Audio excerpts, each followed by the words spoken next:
This episode is brought to you by HBO Max's The Last of Us. Starring Pedro Pascal and Bella Ramsey. 20 years after modern civilization is destroyed, a hardened survivor is hired to smuggle a 14-year-old girl out of the quarantine zone. From the Emmy Award-winning creator of Chernobyl and the creator of the acclaimed video game comes the new HBO original series, The Last of Us. Premiering January 15th at 9 p.m. on HBO Max.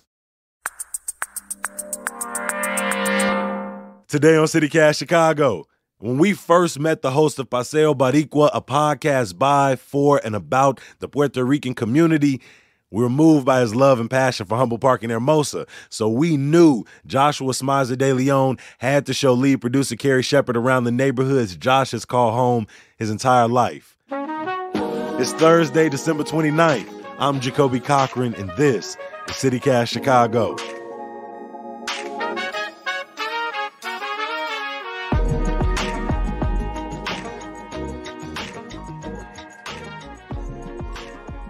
What would you say are the geographical touchstones, cornerstones of Hermosa? What streets, when you tell people, like, hey, this intersection is Hermosa? So Hermosa, I guess the best way I can describe it is it's the neighborhood directly west of Humboldt Park and Logan Square and just southeast of the Belmont Cragen area. Okay. So once you're going, let's say you're on Armitage, and once you go west past Pulaski, you're in Hermosa. Okay. But it's basically a little square. It's small. Yeah. It's small. Some people still call it Hermosa Park or Kelvin Park. They don't even call it Hermosa. So it's interesting because Kelvin dynamic. Park is a big park in the neighborhood. Correct. Okay. Yes. As well as Hermosa Park. They're really nice.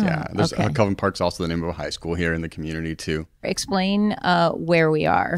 Yeah, so right now we're in Segundo Ruiz Belvis Cultural Center, one of my favorite Puerto Rican cultural centers in the city. We only have the two, but they're both my favorite. I especially like Segundo because of the space. Yeah. And it's named after a pretty prominent Puerto Rican patriot. He was actually a part of a secret abolitionist movement to free slaves in Puerto Rico. So he's a pretty significant figure, and they do a wealth of programming here. They do film screenings, they do live theater, and they have youth programming. We're actually sitting in a space that they were working on. They're working on to create for youth programming to teach them how to do things like we're doing right now, nice. Podcasting. How long have you lived in Hermosa? Going on 2 years now. How have you, in the 2 years you lived here with your family, have you seen Hermosa change much? Not as much as Humboldt Park. Interesting. Although I do see that same gentrification happening. Looking at the demographics of Humboldt Park, a clear majority are Latinx, Latine people. You look at the demographics in Hermosa, you're talking high to mid 80s of Latine, Latinx people that call Hermosa home. Whereas in Humboldt Park, 50% Latino, you had then the biggest demographic being black people, then an increasing white population. I'd say the same thing in Hermosa. You have an increasing white population. Hermosa is still very much a working class, blue collar community with roots in the industrialization. We have like the old Schwinn bicycle factory headquarters based here. I had no idea. I read that. That's awesome. Yeah, now I think it's honeybee cider. So for people that are hearing Hermosa for the first time, it's the smallest neighborhood in the city. There's so much history in Hermosa, some beautiful architecture, and really strong roots to our blue collar residents here in the city. Let's get into what people need to do when they come here to Hermosa Park, Kelvin Park. Okay, let's start. People always like to start with what to eat. Sure, yeah. So to eat, there's just one place called Rica Arepa. It's a Venezuelan restaurant. The quality is great. If you've never had an arepa, to my Venezuelan brothers and sisters and siblings, I may not do justice in explaining what an arepa is as a Puerto Rican, but bear with me. Picture like a pita bread with different stuffing in it. That's what an arepa is. But I believe instead of a flour base, it's a corn base. So like ones that I like, there's like 12 plus different variations of arepas you can get for breakfast, lunch, dinner.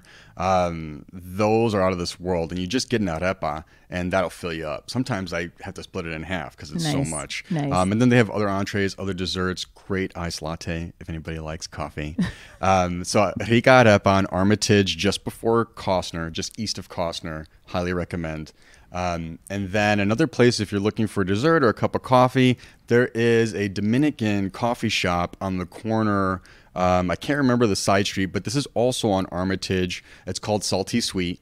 Okay. If you want iced coffee, hot coffee, they have different variations. It's not like Starbucks, but it's a great menu. And they also have other desserts like crepes, like these supersized waffles, ice cream. So if you have a sweet tooth or you just need a caffeine kick, Salty Sweet would be my recommendation. And again, you can kind of see, even though the majority of the demographics here in Hermosa are Puerto Rican and Mexican, we still have Guatemalan influence, Venezuelan, Colombian, Dominican influence. So it's a really cool ecosystem to be in. Nice. Yeah, you said already the two places, Venezuelan and Dominican. Yeah. What do you tell people in Hermosa? Where do you tell them to see?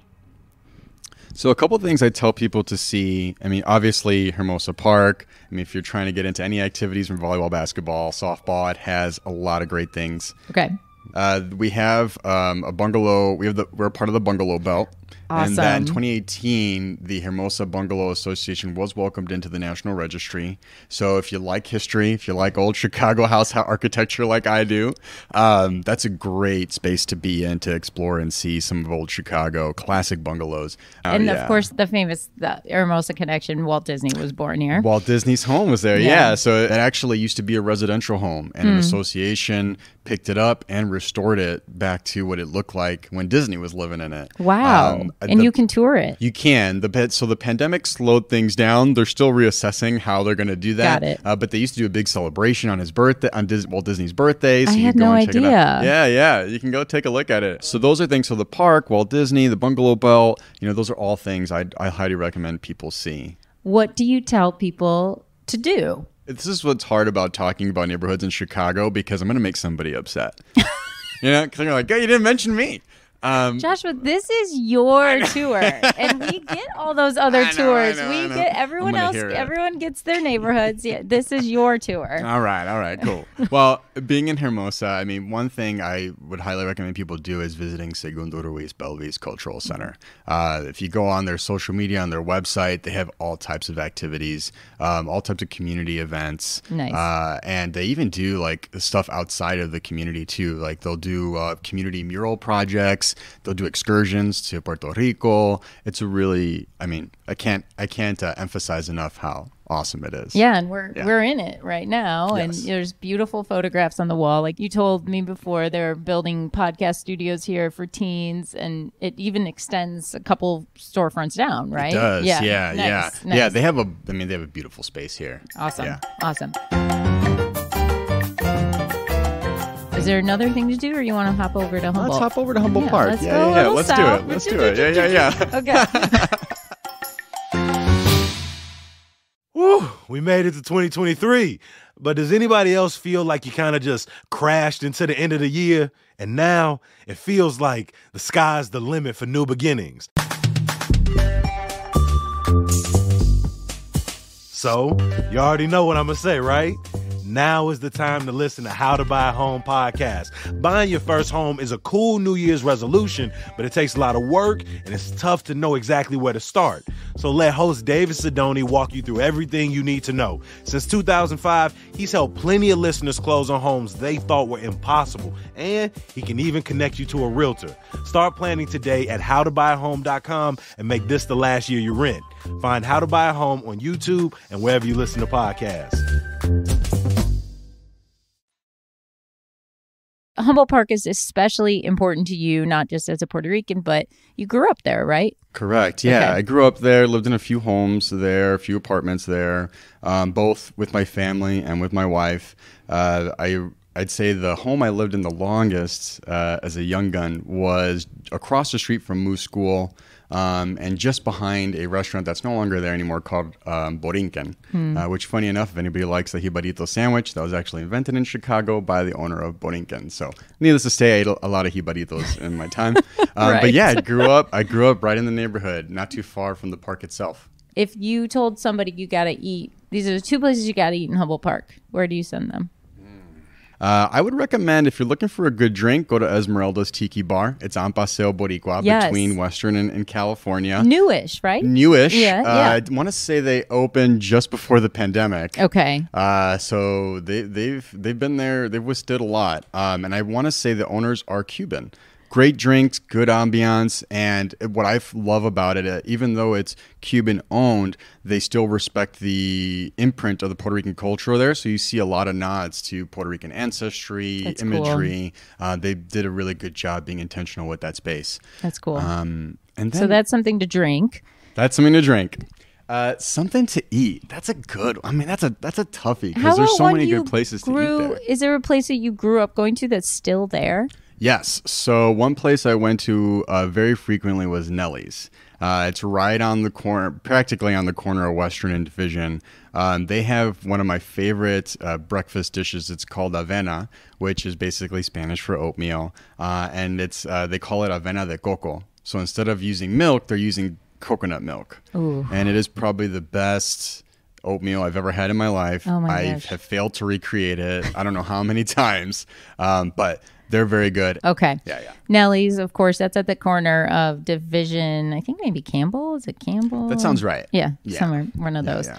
Okay. What do you tell people they gotta see in Humboldt Park? Paseo Boricua actually does a mural tour. Nice. Pretty affordable, and it's someone from the community that will meet you at a designated location on Paseo and then walk you through the history of the murals on that stretch of land. So That's so cool. The thought behind it, the intentionality behind it, the artist behind it. I mean, he goes through a lot, and you can even pick up a map of where all the murals are.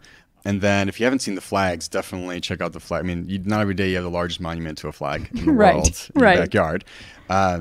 And then I think those are really good things. I mean, the museum is also a beautiful place to see. It's the largest collection of Puerto Rican art. How did you see the neighborhood change while you were living there? And when did you start to see that change? I think I started to notice that change in high school. Like what years are those? So that would have been, thanks, Carrie.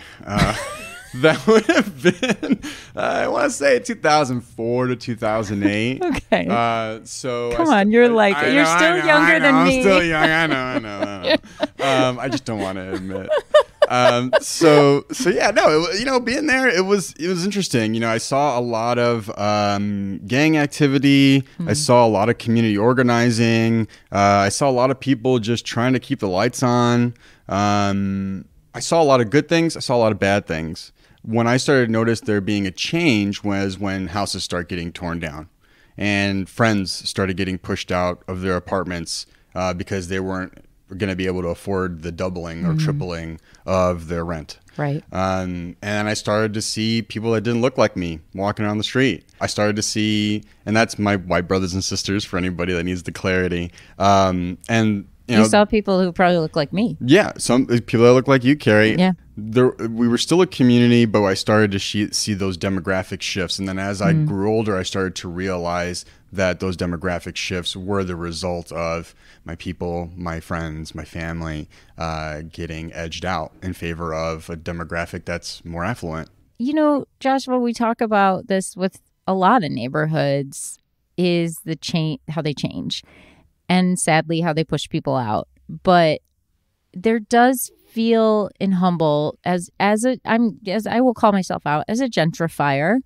I mean, I can't afford a house there, but I own a condo there. And it does still seem like the Puerto Rican culture, much like Pilsen with the Mexican community, Little Village, it is still so rich and deep. How do places like Humboldt Park, Hermosa keep that as gentrification is going to continue? Yeah, I think a lot of it comes down to strong community organizing. I think some people want a magic wand to fix everything, but this is hard work.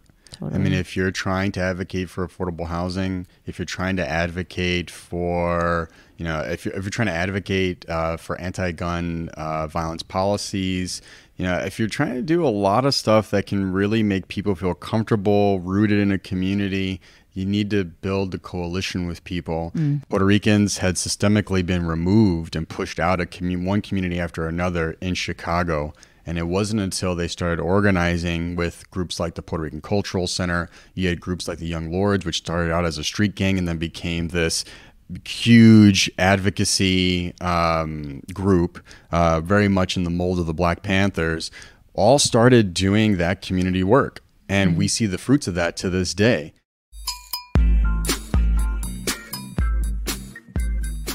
Joshua, you are an awesome advocate for your community. Thank you.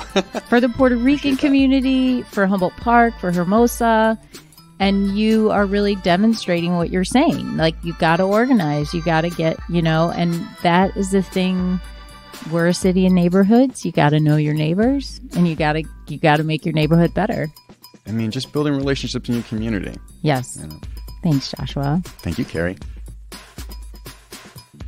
We have got more tours of the West Side and Northwest Side for you, including North Lawndale and Garfield Park, Jefferson Park and Portage Park, and Avondale. Check the link in the show notes for more. And remember, we would love to tour your neighborhood with you in the new year.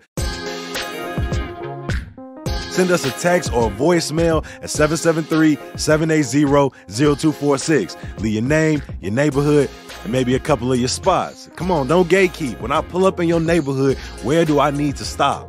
And join us tomorrow when we're headed to a spot that touches a whole bunch of neighborhoods. Harold's Chicken, baby.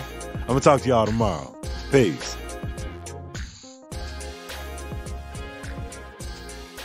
Okay. Should we wait for this? Man, something must be going down. I think, honestly, it's the weather. Don't you think, like, we Chicagoans, we drive in it our whole lives, and then as soon as it snows, like, everyone's like, I don't know. I know. Yeah, as soon as, it's like a little bit of snow or rain, people forget how to drive. They forget how to drive, and this is, like, where we're from. Okay, so... but definitely places to see. We have...